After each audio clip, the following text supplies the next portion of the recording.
예. 사죄하면서도 언론개혁.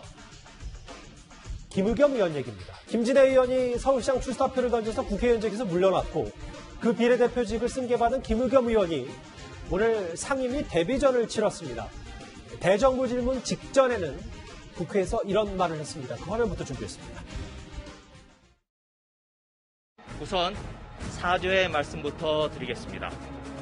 2년 전 있었던 제 집 문제와 관련해서입니다.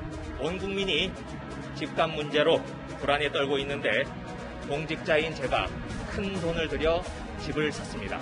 청와대 대변인은 늘 삼가고 조심해야 하는 자리인데도 그 유중함을 망각했습니다. 언론개혁, 그게 저에게 주어진 과제입니다. 언론개혁, 무척 어려운 과제임을 잘 알고 있습니다. 하지만 국민 여러분이 다시 기회를 주신 만큼 열심히 해보겠습니다. 자숙과 자중은 구사하고 수년번이 돌아온 어떤 고위공직자의 다시 그 자리에 나서신다는 것 자체가 저희로서는 굉장히 유감스럽게 생각하고요. 오늘 국회에 본격적으로 입성한 김의겸 대변인, 전 대변인, 김의겸 의원인데요. 구장차장. 네. 고개를 숙이면서도 언론개혁 얘기를 했단 말이죠. 이거 어떻게 받아들이면 될까요? 네. 그러니까 이제 뭐 국회의원으로서 이제 새 출발을 하는 마당이기 때문에 도대체 이제 왜 국회의원을 하려고 했느냐, 앞으로 당신은 국회의원으로서 이 남은 3년 임기 동안 뭘 할 것이냐, 이거에 대한 질문을 이제 스스로 하고 있는 것 같습니다. 그러니까 아무래도 이제 김의겸 의원의 경우에는 이제 언론인 출신이다 보니까, 그리고 청와대 대변인을 여기만 이력이 있다 보니까 본인의 어떤 이제 소명을 언론 개혁으로 삼고 있는 것 같습니다. 그러니까 과연 이제 언론이 가지고 있는 문제점이 무엇이라고 생각하고 있는지, 그 문제점을 어떻게 개혁하겠다는 것이 이제 앞으로 그 구체적인 방안을 좀 말씀을 해주시면 뭐 더 다양한 의견을 드릴 수 있겠지만, 지금 얘기만 놓고 보면 앞으로 본인의 의정활동의 사명을 언론개혁, 언론과 관련된 다양한 입법 활동을 하려는 포부를 밝혔다, 뭐 이렇게 보는 것이 합당할 것 같습니다. 네, 말씀처럼 김의겸 의원이 얘기한 언론개혁이 최근에 뭐 여당 내부에서 나오는 검찰개혁, 뭐 언론개혁 이건지, 아니면 정말 부조리를 없애겠다는 건지 이제 앞으로 의정할 활동을 보면 알겠죠. 근데 최 교수님, 네.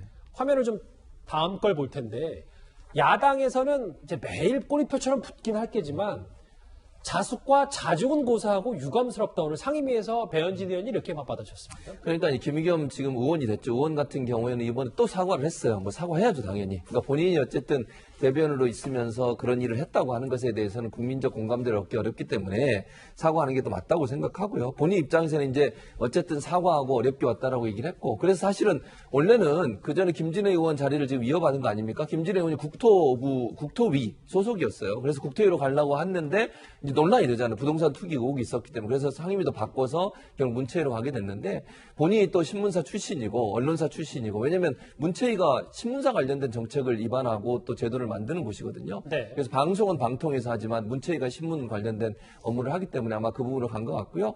어쨌든 뭐 계속 이건 꼬리표처럼 따라다닐 수밖에 없어요. 본인 입장에서 계속 사과를 해야 되는 상황이고요. 어쨌든 비판이 있더라도 그건 달게 받고 거기에 대해서 국민 앞에 사과하는 모습을 보이는 것이 필요한 게 아닌가 이런 생각이 듭니다.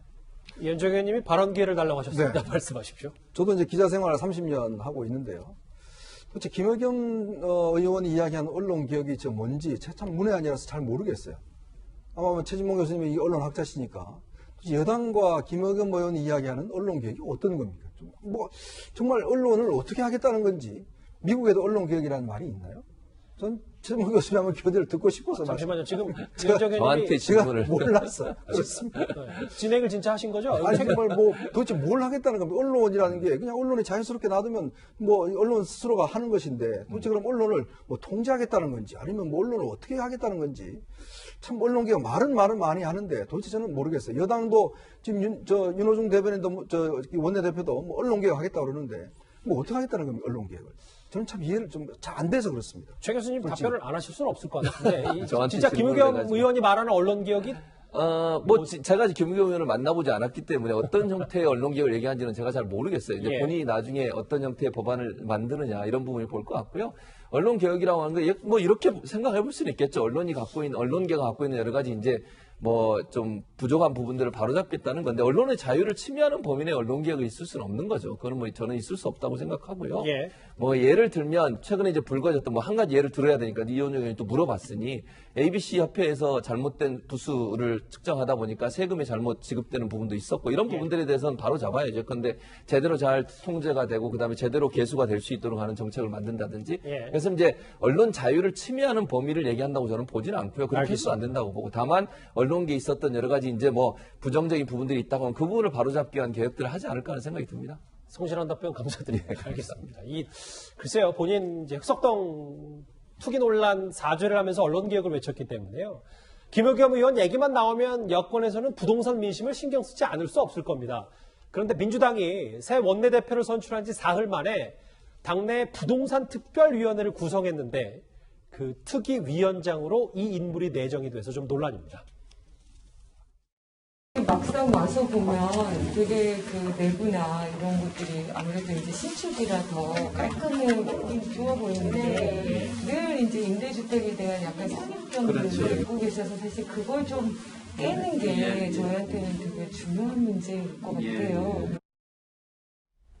당시에 진선미 의원이 본인은 아파트 살면서 아파트의 환상을 버리면 더 다양한 주거 형태가 가능하다.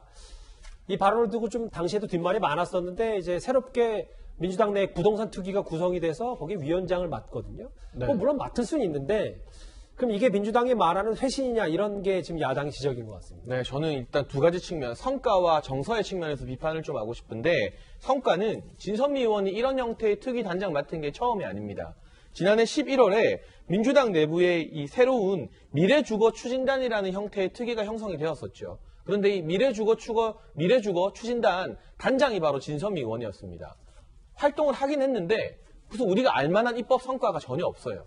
그랬던 분이 이미 성과에 있어서 제대로 된 결과를 보여주지 못했던 분이 다시 특위 위원장을 맡는다? 결국 이 미래주거 추진단의 되풀이가 되는 것은 아닌가 하는 비판을 할 수밖에 없고요. 정서와 관련해서는 많은 국민들이 이번 재보궐선거를 통해서 민주당이 서민과 중산층의 정서에 아파트 한 채, 내 집 마련하고 싶은 그 일반 국민들의 욕구에 공감을 하지 못한다는 점을 지적을 많이 했어요. 그런데 이분이 이 LH 임대 아파트를 보시고는 방도 3개라서 똑같다. 내가 살고 있는 아파트와 전혀 차이가 없다. 아파트에 대한 환상을 버려야 한다는 발언을 했는데 본인은 정작 한 17억 정도 시세하는 아파트에 반전세로 거주하고 있습니다.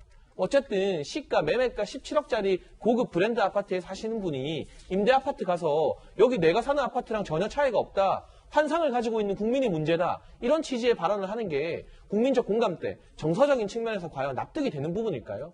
결과적으로 민주당이 진선미 의원을 또 위원장으로 만들었다는 것은 공공임대주택을 늘리겠다는 뜻으로 보이기 때문에 번듯한 내 집 한 채 갖고 싶다는 국민들의 정서적인 그런 요구에 아직까지는 공감을 못하고 있는 그러한 인선으로 보여집니다. 국회에 입성한 김의겸 의원 얘기와 진선미 의원 얘기 저희가 차례로 살펴봤습니다. 이 소식 여기까지고요. 지금까지 들어온 여러분들의 목소리를 만나볼 차례입니다. 첫 번째 댓글 보겠습니다. 깨끗한 척 다 하더니 흑석동 투기 벼락 배지 달고 첫마디가 언론 개혁이냐라는 지적을 해주신 분도 있습니다. 또 보겠습니다. 책 출간 동의한 적 없다는 윤석열 전 총장 속으로는 은근히 즐기겠지라는 말씀을 주셨고요. 윤 전 총장님, 김종인 전 비대위원장 만나지 맙시다. 금태섭 전 의원도 국민의힘에 함께 해주세요. 라는 의견을 주셨습니다. 또 볼까요? 확진자 수 다른 나라보다 적은 한국. 우린 백신 좀 천천히 맞아도 되잖아요. 라는 생각을 주신 분도 있고요. 또 마지막 댓글 볼까요? 방역도 빵점, 백신도 빵점, 부동산도 빵점. 뭐 하나 시원한 구석이 없다는 반대 댓글도 있습니다. 알겠습니다. 오늘 댓글 5개 감사드립니다. 바로 이어서 이 이슈로 넘어가 보도록 하겠습니다.